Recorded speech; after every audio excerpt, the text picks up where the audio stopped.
Good evening and welcome to Crossing the Line for another week.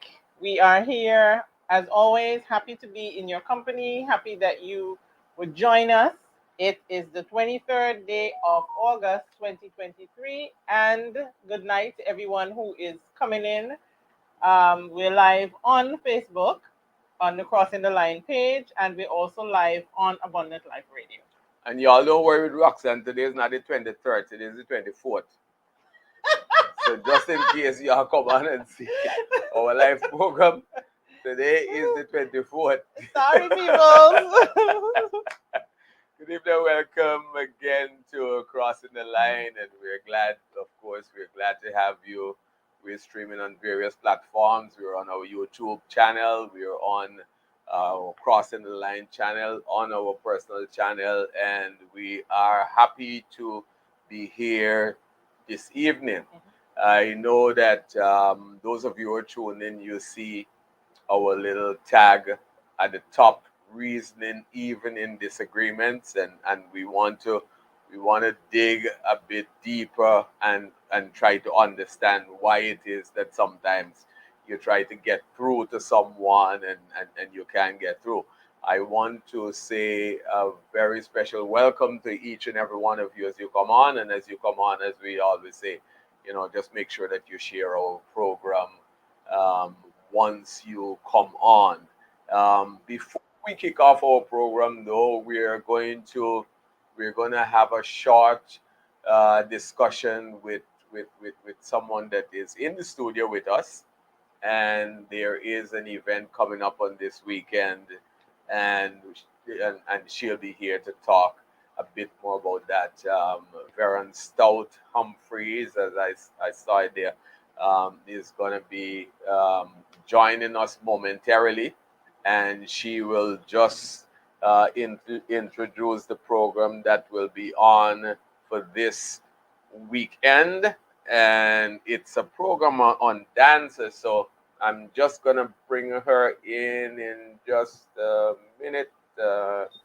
Yes, she's on. Hello, Veron. Good night, Veron. Hi, James. Hi, Roxanne. King James and Queen Roxanne. Hello. Thank you so much for having me on this evening. You're welcome. I am very much interested because I have a niece who is a very good dancer, and I would love to get information on this for her as well. If you could just introduce yourself and tell us about the workshop that you're putting I'm sorry, I'm not hearing you that clearly. on. Okay, if you could, can you hear me now? Yes, a little better. Yes. Yeah, if you could tell us about the workshop, tell us about yourself first of all, about the Mm-hmm. work, and what it's all about. Okay. Hi, my name is Veron Stout. Before I got married, now I'm Humphreys, but everyone knows me as Veron Stout. I live in New York. Um, I basically came here to run a workshop with the dance ministries within the churches. My life has changed drastically. I'm now I'm a Christian. I'm a child of God, and there's so many things that I've been called to do, and this was one. Um, Last year I had made a plan with my family to come to Antigua to spend time with my mom and my brothers and my sisters, and during this time, God spoke and told me it's time for you to go back home and do what I'm asking you to do. And this is one thing that He asked me to do, was to come back here and to run a workshop with the dance ministries within the different churches. So I reached out to Stephanie Andrews and I spoke to her. We have been in contact back and forth, and I spoke to her about it and she was excited, and Stephanie did all the work. She put everything together, and then I came and then I started the workshop Thursday, last week Thursday. It ran for 5 days. We braked yesterday and today. We're having rehearsal tomorrow, and then we having the full demonstration on Saturday at 6:30 at the church, SJPC. I am really excited because there is so much that I've learned from this workshop, and I know the dancers have as well. The turnout was really overwhelming. Um, I'm just, as I can say, I'm just excited. They have learned so much within these 5 days. They were very open. They were willing, and all I can say right now it's just to come out, support them, and just feel God's presence. And that's basically what I'm here for. I'm here just for a short time this time around, but next time I'll be here a little longer to really to really get everybody involved. But I'm really, really excited for Saturday.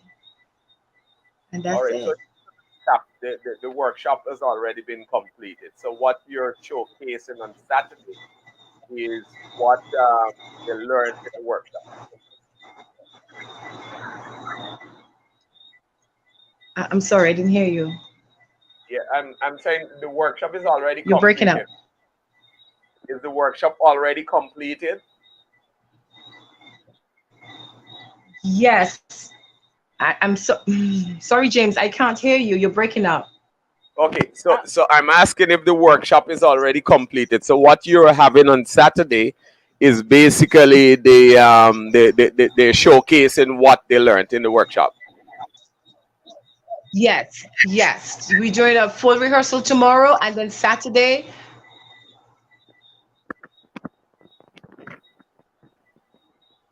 Yes, the workshop is finished, and we're doing a full rehearsal tomorrow, and then Saturday is the showcase. Okay, beautiful. um, did according to based on what you were doing, does it involve even flag waving and stuff like that? Yes, yes, yes,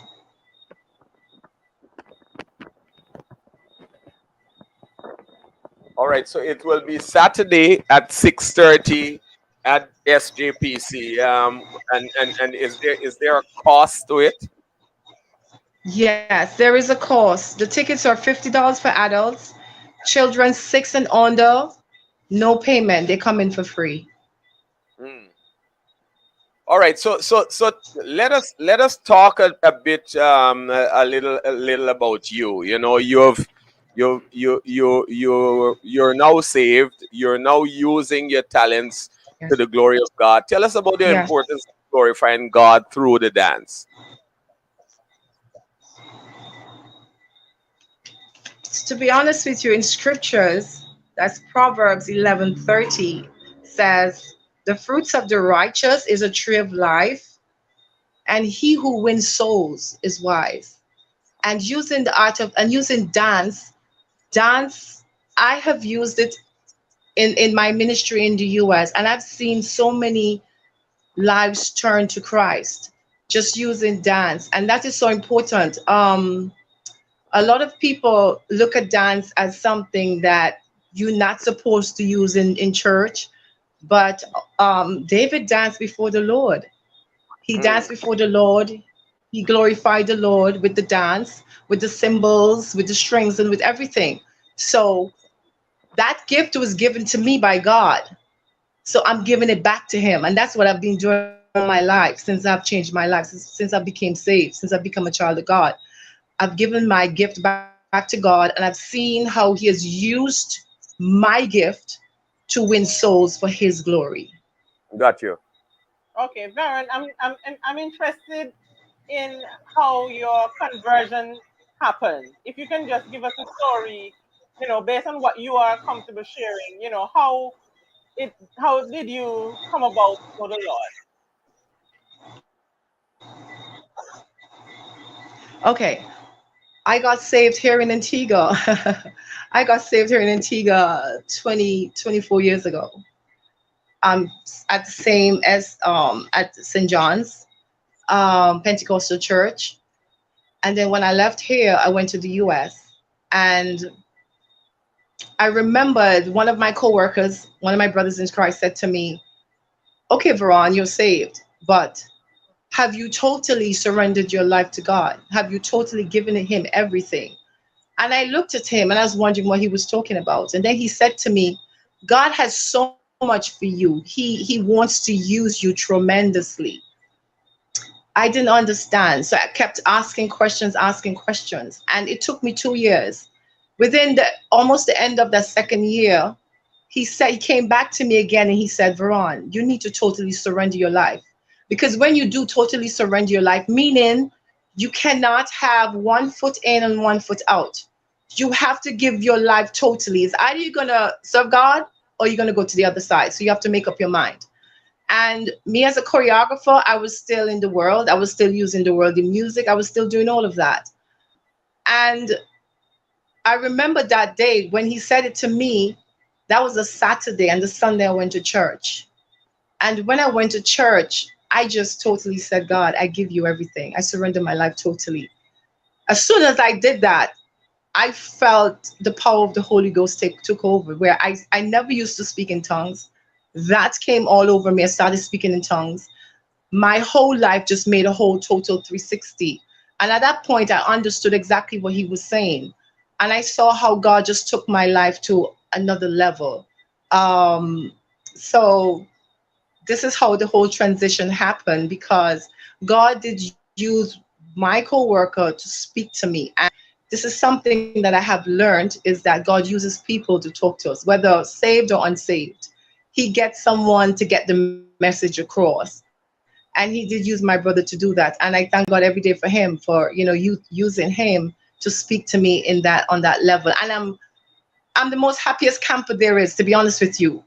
I am a very, very happy camper. I can't say anything else. All I can do is just say glory be to God. And my life has changed drastically. I look at everything differently. And my whole life is just I am just basically, let me just say it, I'm on fire. I'm on fire for God. I'm on fire. All right. All right, so just recap once again and remind folks what they should expect on Saturday. Just invite folks out as we wrap up this session with you. Yes. I'm expecting individuals to come, not only to see the art form, but also to see how God is working in these dancers, and also to come and give him praise, to come and just open your hearts to him. And this is what I'm expecting. And I know, I know God is just going to move in a way that I have never seen before. And I'm just thankful to God for what he's doing. Okay, we think we probably just lost Baron briefly there. But in recapping, the workshop is gone, so they'll be showcasing what they did on Saturday at SJPC at 6:30. 6:30 p.m. 6:30 p.m. Tickets are $50, and children on the 6th Free. are free. Yes. Yeah. So I guess they will get tickets from the church Yes, yes. So office. so if she comes back in whilst we're there, we'll just maybe pop her back in so that she can give the closing comments and so on. But we really appreciate the fact her coming on here and even sharing with us her life and her life story and how God has changed her and even using what she does for his glory and his honor. Yeah, it's so Yeah. amazing because I remember her hearing that name very sound Mm-hmm. growing up. She was like one of the first dance instructors in Antigua, Mm. like well known. And to see that now she's using her talent for God, it's amazing. Yeah. Yeah. Yeah. Yeah, so tonight's program, as we said at the top, is has to do with reasoning, and one of the things that we looked at when we started to plan for tonight's program, and let us know also, because I think when we were doing our interview, we couldn't hear properly. So let us know if you're hearing us. Um, yes. So let us know if you're hearing us, if you can hear us and see us. But we want to talk about reasoning, especially when it comes to relationships, because one of the things that we found over the years when communicating with persons and communicating with couples is okay. Thank you very much, Leslyn. And Leslyn, I must use this opportunity to say my condolences to yourself, Sister King, Audrey and Susan and all the others on the passing of Kim. I will give, well, maybe you know, but I'll tell you a secret. Kim is the one that gave me my first and only boss head. Wow.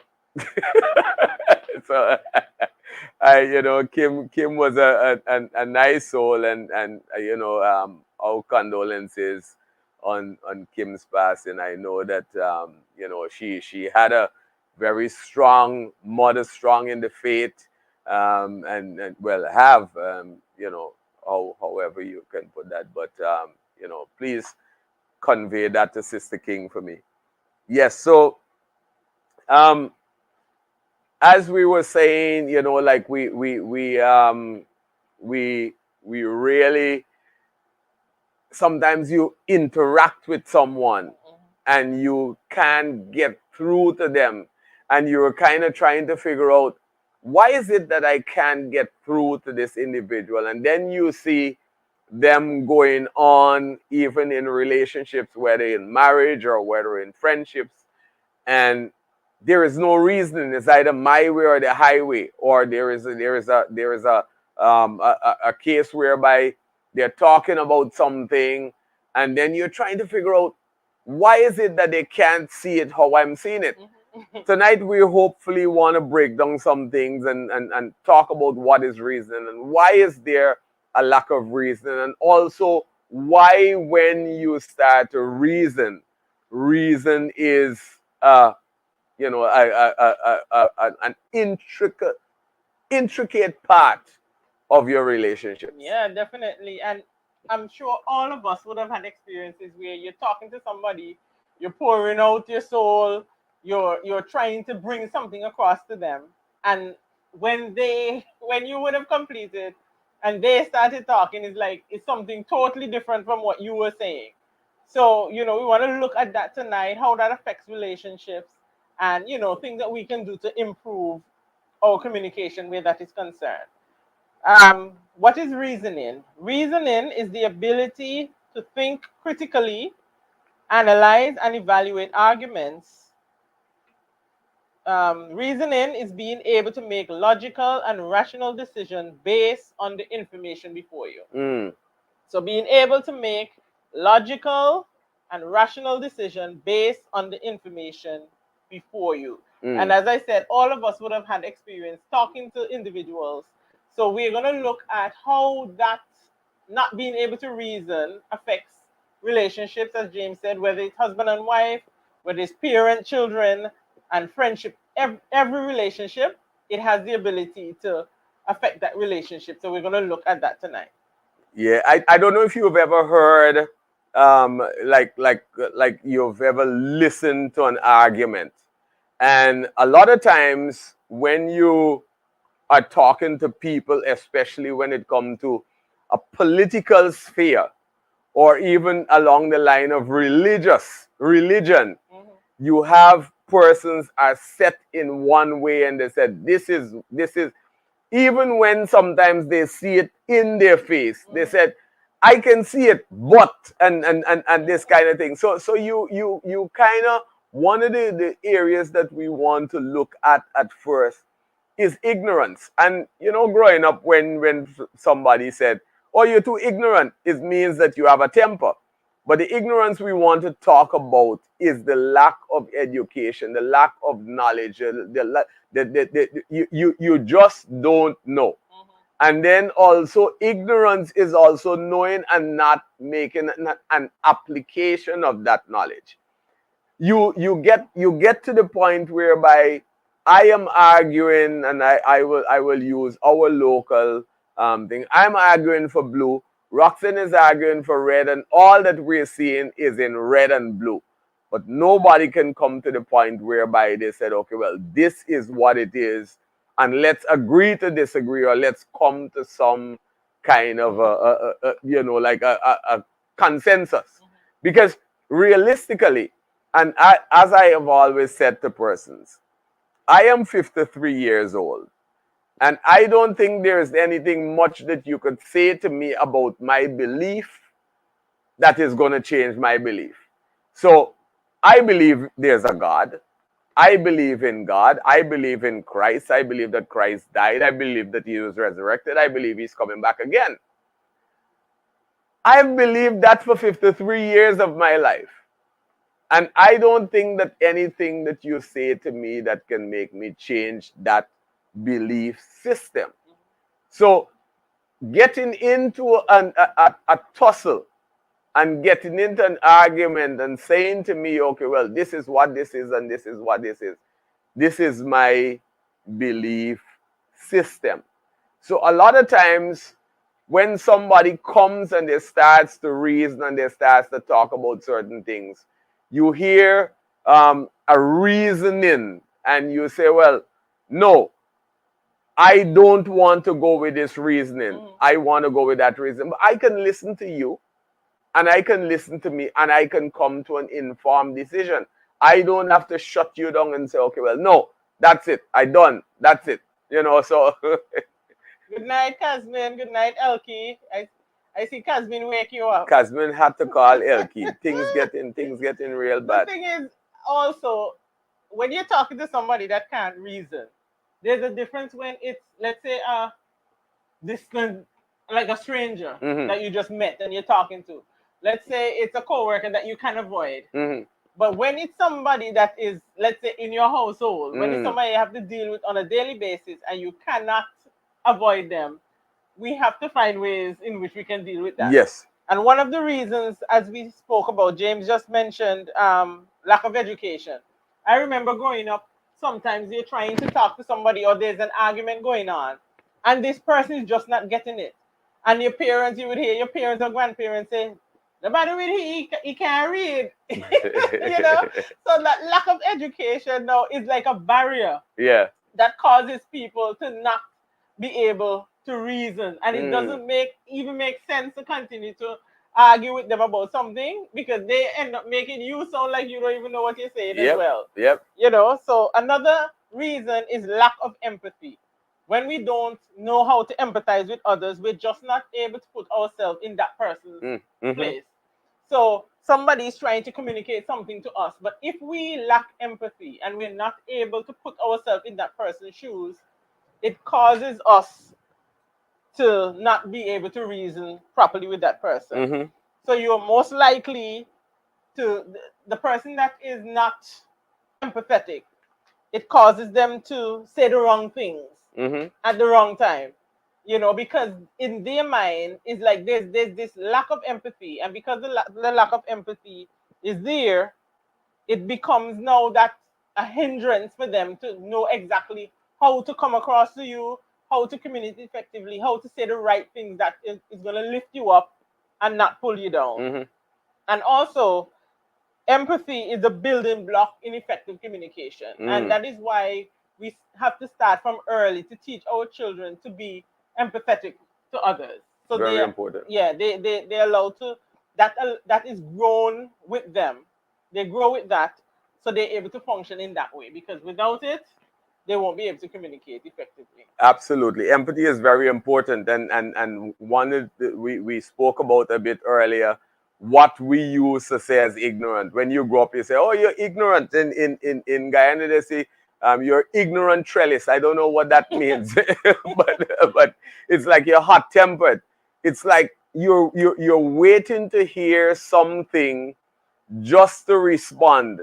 Not necessarily you're listening to get the gist of what is being said. So you're just waiting to pounce.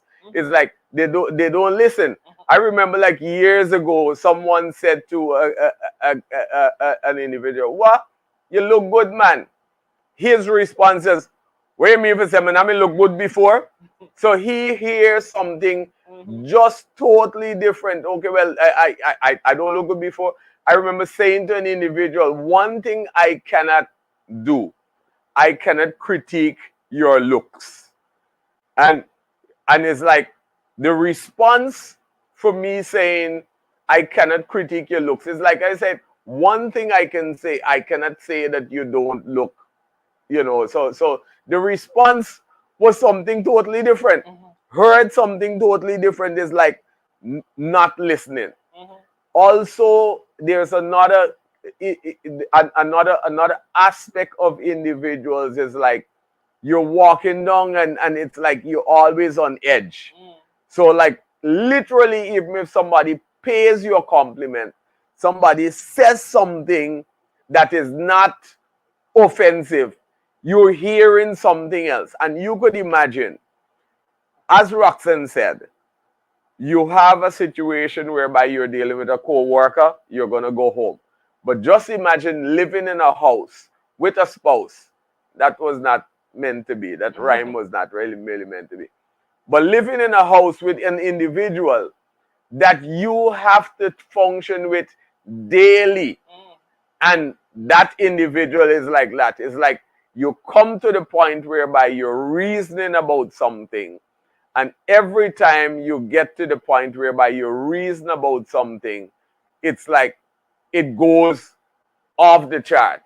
Sometimes it's a situation whereby you literally have to spoon feed an individual, and said, look, this is what I meant. But in the heat of an argument, there's no time for spoon feeding.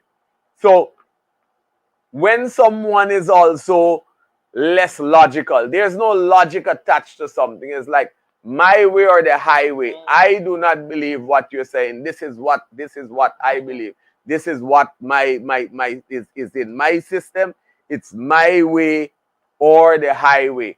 Or it's a situation whereby the hot temperedness is like, okay, buddy, never mind. That's it. We're gone. So and nothing is ever resolved. And we will look at that a bit later. Unresolved issues are also one of the areas that you can look at that would even work within the reasoning factor. Self-centeredness. That is also a reason why someone is unable to reason, because you are so caught up within yourself, so that anything that happens, you have to end up being in the center of it. So somebody is pouring out their heart, and at the end of the day, it is you're able to spin it to make it about you. So then you're not listening, you're not getting that understanding to say, listen, I get what you're going through.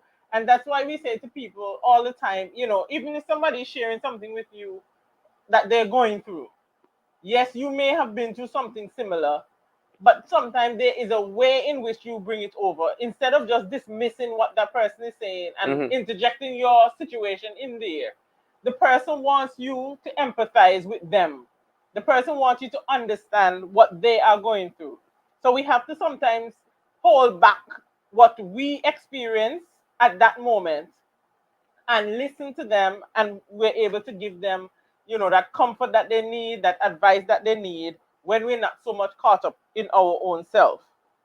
No matter what the argument is, if we're self-centered, we're gonna find a way to twist it to make it be about us. So it's no longer about the person. At the end of the conversation, you're talking about you, and there's no help for that individual. So we have to watch how self-centeredness also causes us not to be able to reason well. Yes, yes. And Casmin, you're absolutely correct, because a narcissist tend to manipulate.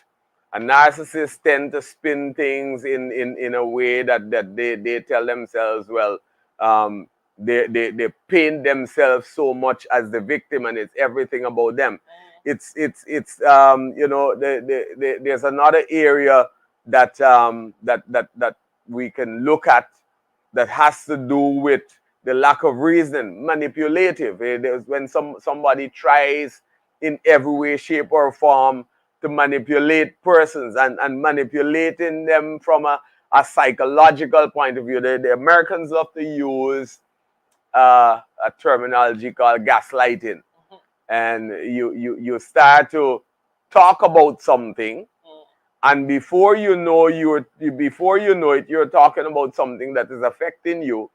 Before you know it, that individual is spinning that whole narrative back to you to say, because of this, you make me do this. So it's not a situation whereby I am always late. It's not a situation whereby I never apologize. It's a situation whereby you caused me to do this. And if you didn't cause me to do this, I would not have been in a situation whereby I have to apologize. As Casmin said, that's a classic narcissist. Yeah. You wanted to say something? No, when you said about gaslighting, I remember watching something one time ago where this husband and wife, they're at the table having dinner, and his phone is ringing, and she can clearly see that it's another woman calling. And she knew it's the other woman, she knew her number and everything. And she's saying, why is she calling you now? Or I thought you stopped talking to this person. And he turned that thing around to the point where, you see why I don't come home? You nag too much. And at that point, it got to the point so bad that woman ended up apologizing. So she ended up apologizing for nagging or for upsetting him. So the whole conversation that should have been, why is this person calling you, turned back to her feeling guilty. In addition to that point, is like the deflection could come out, and as the deflection say, well, she's calling me, but look where you are. You're here. Look where I am. I'm here. I chose you. So, Totally no accountability. No, not addressing the situation. Yep. So the manipulation thing is something that we have to watch out for.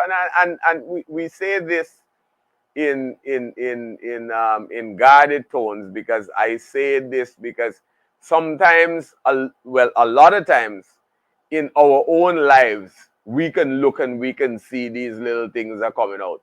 Because a lot of times when we want to win an argument, we will stay on something and we will kick on something and we will be hot-tempered and we will be self-centered and we will be manipulative, because there are times when you don't want to give up or cede ground to say, okay, well, yes, you're right and yes, you're wrong. And then, there's that twist in which an individual says, well, I just don't want to reason. You're right. And then just kick it off at that. Both are wrong. Yep. Entitlement is another reason why someone may not be able to reason. You think that you are entitled to whatever it is. Sometimes it's something physical, but a lot of times it's something even to it's even an opinion. Yes. So I am entitled to this opinion, and I don't want to be derailed from this. So you're not listening, you're not functioning in a way where you're trying to get to a resolve. There's an argument, there's a discussion, and all you're thinking about is, I want my way to be the way that is correct. Yes. So we feel entitled, and because of this, we do not let up for anything else. We do not let up to hear the other person's point of view. So we feel that we must be the one that is being heard. And that is something, as again, we have to watch as we talk about being not able to reason with our spouse. As we said, is not only with our spouse, but with our children. Because as parents, we can also not reason well. And we spoke about the lack of education and so on. And that too affects parents and children relationship. Because the child now, in some cases, would have been more advanced educationally, and they're able to they're bringing something to you, and because you are not privy to that, or you don't know about that, it's like you cut them down, you shut them up, and they're not able to express themselves. So we as parents have to watch that as well. Yeah, absolutely. Arrogance. If you're arrogant and you tell yourself, well, you know it all, you block out that whole reasoning power. Have you ever heard of somebody that is an expert on every topic? How can you be an expert on every topic? Everything that somebody talk about politics, you're an expert on that. Somebody talk about sports, you're an expert on that. Somebody talk about marriage, you're an expert on that. At no point have you ever come to the point whereby you say, well, let me sit and let me learn and let me understand. No, they want to make sure that I know everything. Yes, Leslie, that's it. Jack of all trades, master of none. You know, want to make sure that I know it all. I know this. I have the answer to everything. And you see a lot of them popping up all over the place, and you realize nobody can say anything to them. One scripture verse that comes to me that is coming to me is, within a multitude of counselors there is safety. And that is why you're married, and that is why you have advisors around you. That's why nobody get to the point whereby, okay, well, you're in an office and you're locked away all alone and you're making all the decisions. You have people that you communicate. The organizations also understand that there's no one man mentality. You have people that you can go to. That's why they have human resources director. They have this, they have that. Any one man that can get to the point whereby he tells himself he can master every communication, he's a Failure. fool. Yep. Yes. So, Total failure. yes. Immaturity, and that's a big one too. Mm-hmm. Because even if we put ourselves in a position like we're talking to a child, Mm. a child is not capable of understanding certain things because they've not experienced it, they've not learned about it, they're just not at that level as yet. And sometimes, even as adults, as we talk about not being able to reason, they're adults that function like children. Yes. You're talking to them, and everything you're saying is flying over their head. They're saying their own thing, and it is not lining up with what you are saying. Mm-hmm. And sometimes it causes a rift in the relationship, particularly marriages, where you have a situation where one person is not able to reason because of immaturity. They're not even thinking that, listen, I need to get myself at the level where I'm understanding. And that's where the pride come in as well. Because if you know that, listen, I may not understand about this thing and somebody's trying to teach me something, let's humble ourselves to learn, rather than putting up a fight and being unreasonable because we are ignorant and immature. I want to pick up on something that Casmin said a bit earlier. And I want to say good night to my cousin Maureen, who just signed in. I want to pick up on a point that Casmin said. For me, lack of reasoning is a lack of understanding. And I'm trying to like get to the point whereby I'm I'm focusing on if somebody is not necessarily understanding, or they just conveniently don't want to understand because they want to support their point. You know, it's like, I just want to make sure that my point is valid. So um I don't want to kind of understand, or I don't want to learn, you know. So it's like that. But the question is, we want to kind of look, because it's not really uh, that's it situation.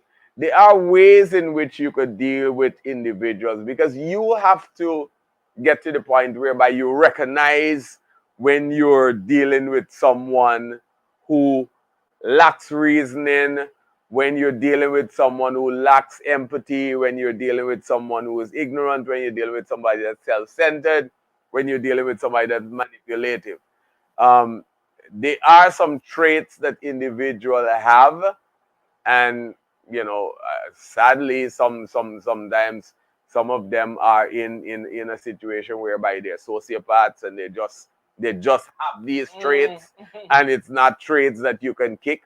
But there are some individuals, I think, sometimes they don't know better. They grow up in an environment whereby they think that, for example, That is how it male is. is dominant, supposed to be dominant, women is supposed to be this, or don't ever lose an argument, don't give up on your don't give up on your position. And as I said, you find that a lot of times within the political circle. So how do we deal with um, these situations? And Roxanne, how do you deal with an ignorant person? Yeah, so that's the first ignorant when we're talking about Yes, not the knowing, lack of lack of education. So education. for that person, because as we said, they are individuals that we can avoid. If you meet somebody on the street, on the job, or something, and you're trying to reason with them and you're not getting through, we can just walk away from that. Mm, But when you live with that individual, whether it's a parent, whether it's a spouse, a sibling, whatever it is, we have to deal with it. So with somebody who lacks education, what we're gonna have to do is come down to their level. We're gonna mm, have to talk in simpler terms for them to understand. Because we don't want to act like, oh, I am up here and you're down here. mm-hmm, So we have to make our communication more in bite-sized pieces. mm-hmm, Talk to them in a more simple manner, and because we said, as James said, most of the time it's not their fault, especially in this situation where it's education. We mm-hmm, have so many situations where or that individual may not have been able to complete their education for whatever reason, whether it's financial, whether they just had to go out to work early because of their family situation, whatever it is, and they did not get to that education level.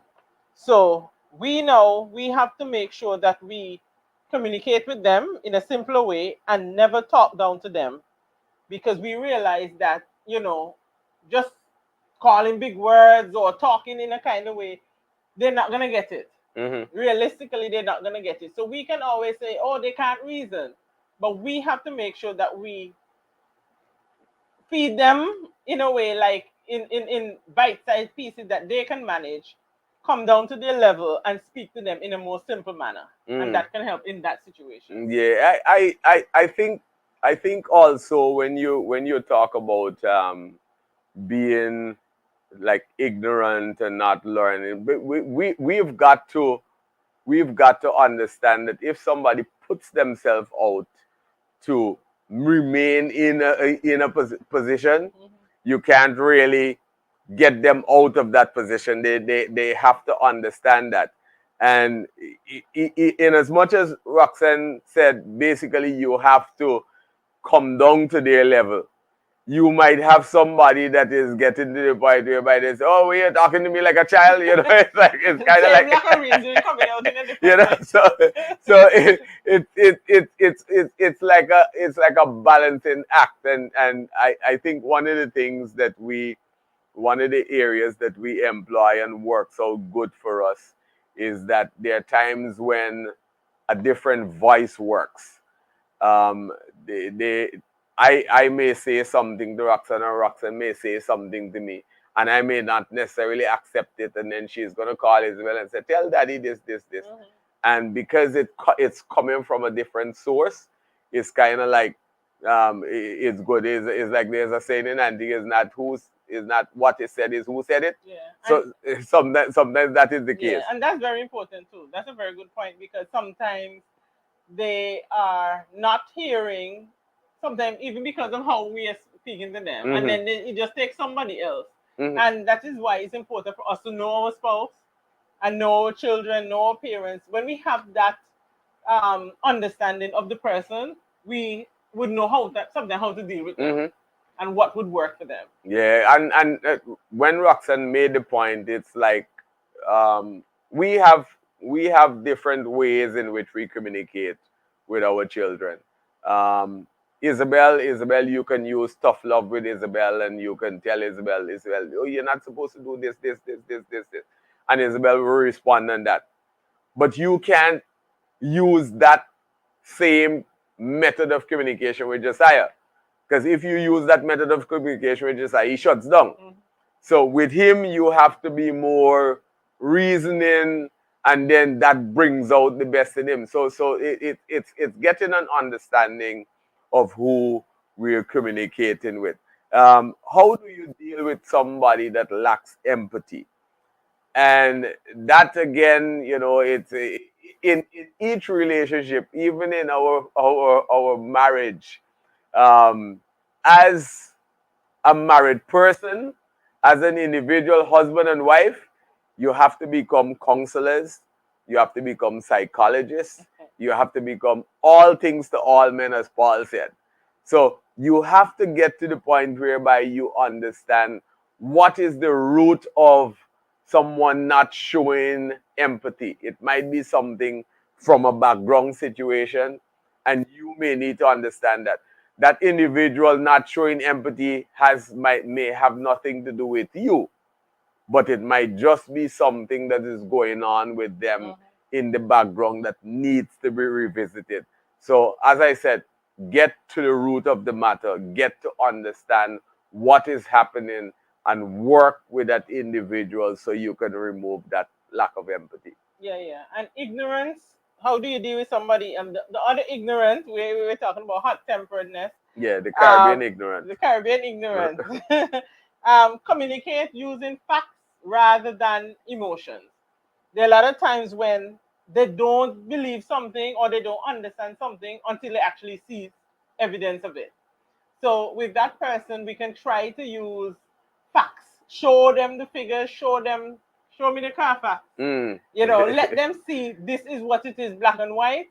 And sometimes that can work for somebody that is ignorant in that way. Um, as we spoke about many times before, the timing in which you say something, the tone, and where you are. Mhm. You have to know what's the right place, when, and how you say it.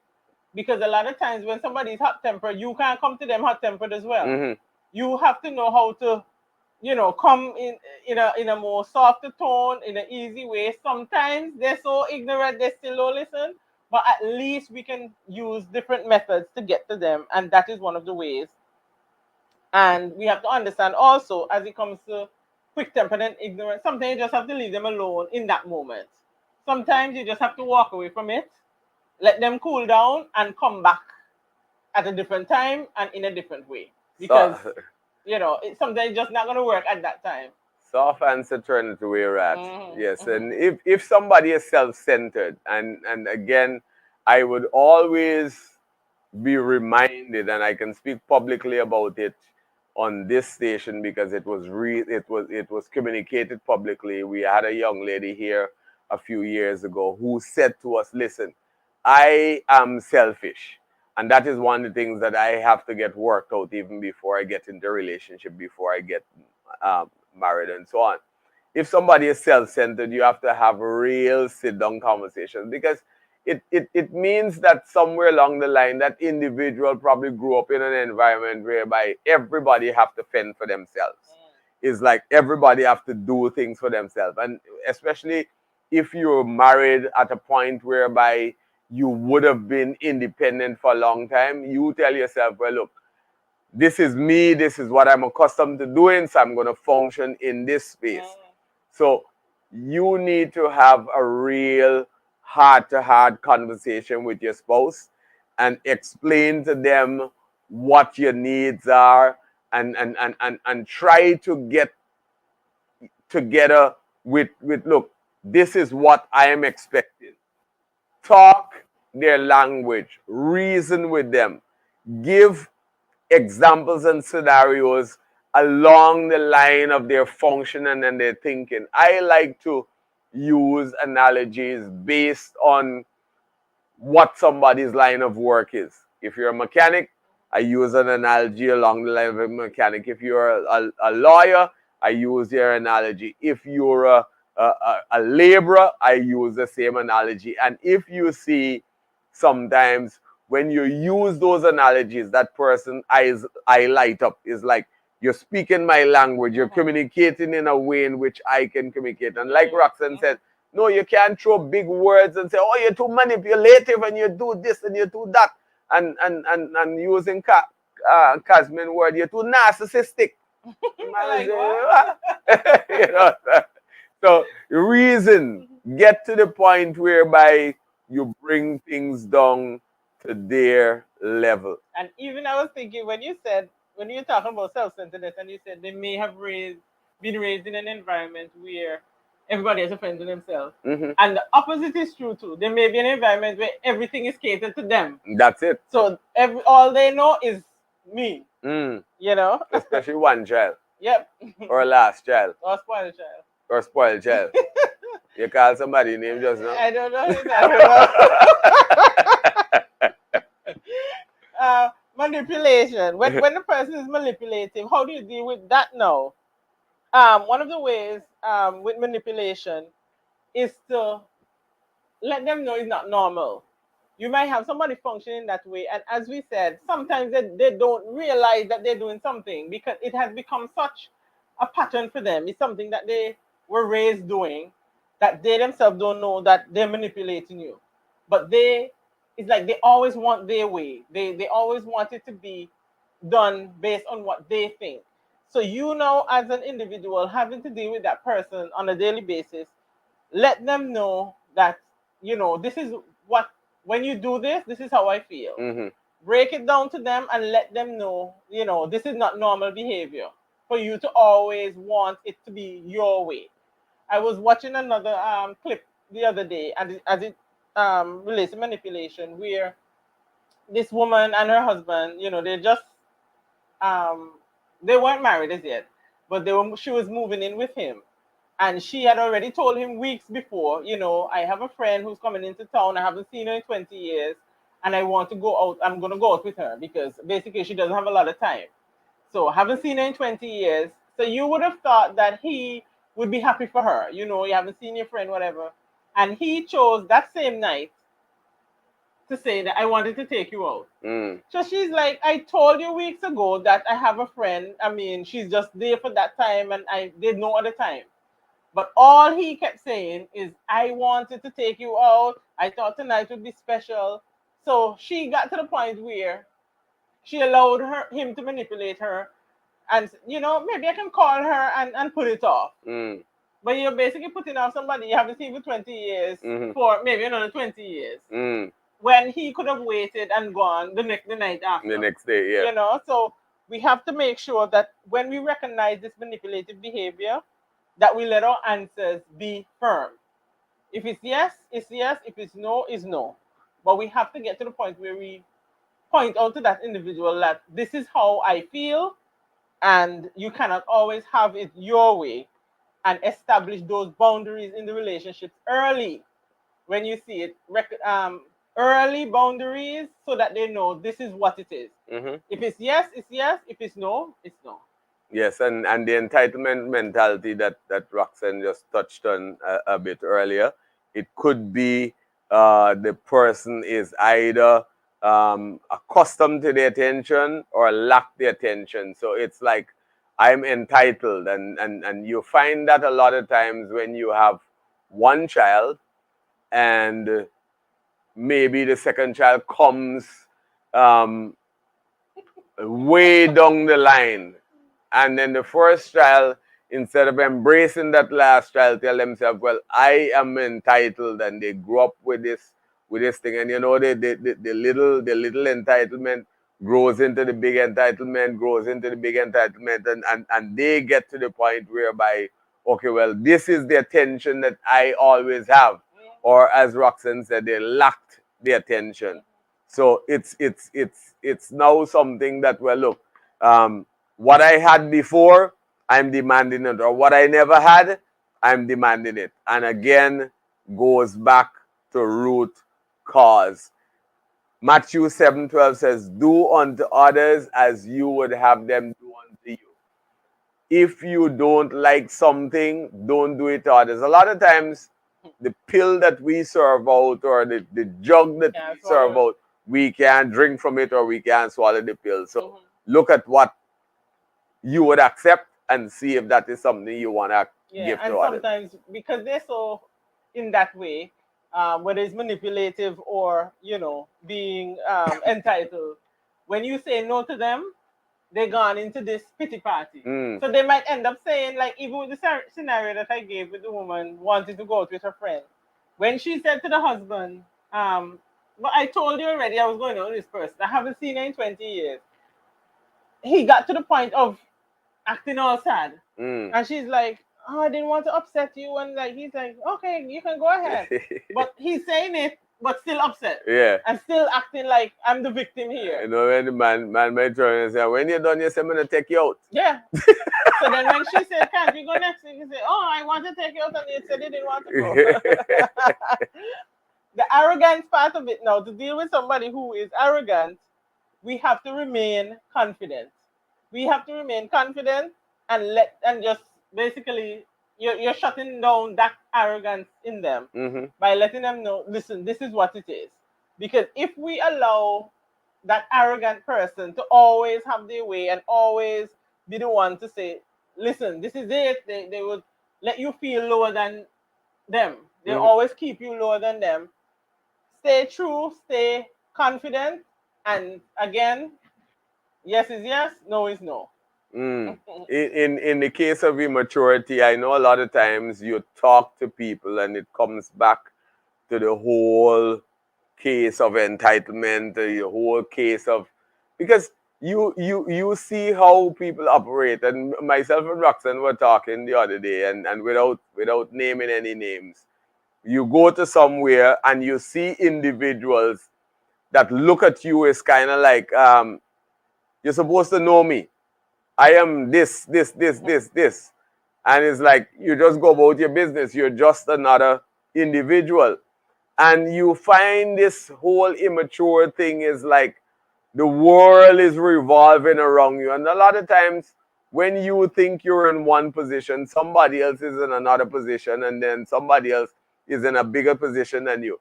You need to understand, or we all need to understand, that this world does not revolve around us. This world has nothing for us. I've spoken to individuals, and individuals say, oh, you don't know who me be? And it's like, well, if you don't know who you are, why should I know who you are? It's like, why are you asking me who if I don't know who you are? And this whole you don't know who I am kind of thing. And the bottom line is, I've always said, and I will continue to say, from dust we come and dust we're going to go back. And nothing that we've accumulated, no title that we have, we can take it anywhere. So when people get to understand, I've seen individuals who are big in status, and when you reach them and you reason with them, you can't believe that this individual is like this. And then I've seen some individuals totally opposite. They it's want like, you to know who they are. You better know who I am, and do you know who I am? And it to what end? To what end? The Bible says in 1 Corinthians chapter 13 and verse 11, when I was a child, I speak as a child, understood as a child. Now I am a man, I've put away childish things. And this is something that we need to get to the point whereby we reason as adults. Reason not to get to the point whereby I want to win an argument, but reason whereby we want to understand certain people's point of view. As I said earlier, I believe in God. I believe that there's a God. I believe in Christ. I do not, when somebody come to me and say, well, they're an atheist, I do not totally dismiss them and say, I don't want to hear that. I can't believe that you don't believe in God. Because when you listen to somebody that's an atheist reason, they have a reason why they believe that there is no God. And when they come to certain, and they bring certain things. But you do not dismiss them totally. One of the things that I try my best to do, I say, well, if I say that there's a God, and I say I believe there is a God, I am going to let you see God being demonstrated through me. So I may not be able to say, well, oh, come, This Let is me show you God. him. Let me show you God. But I can show you a demonstration, and I can say to you, based on my knowledge of God and based on my teachings of God, I can then replicate those teachings and you can see God through me. Mhm. And even as we spoke on these things tonight. If you recognize that you may be a person that is unable to reason, you have to get to the point where you recognize, listen, I need help. Because when a person is unable to reason, they suffer. Their life shows. Yeah. Nobody stays with them for too long. They don't stay on a job for too long. Because if your boss is trying to tell you something and you're saying something else, and this is what I know, and this is how I want to do it, and you're not getting it, unless you get help for that situation, you're always going to be on the losing end. That's the word. So whether it's your relationship, your marriage, your job, nothing is going to work out for you on the long term. So even though we gave you some tips tonight of things that you could do, there's sometimes when you need to reach for professional help. You need to get that help that's going to take you out of that situation you're in. But you have to get to the point where you recognize, listen, I don't reason well. Many people have told me that before. I don't seem to get what they're saying, and I need to get to the point where I get help for myself. Yeah. So that's where we're going to end. Get help for yourself. Yeah, so Thank you, Casmin. that's it for tonight. Thanks, Casmin, and Casmin stay alive, and Casmin stay awake, and Casmin do better than Elkie. I know Elkie does just run in the kitchen, see what she does to cook, come back, and then come and say, I'm always here. But thank you all of you who sign on tonight with us. We want to say how much we love and appreciate you. Leslie and I think I saw Monique. Simone earlier Yes. and not Monique. It was Maureen. Monique's Maureen. mom. Yeah. So God bless you. Thank you. Bye-bye. Talk to you next week.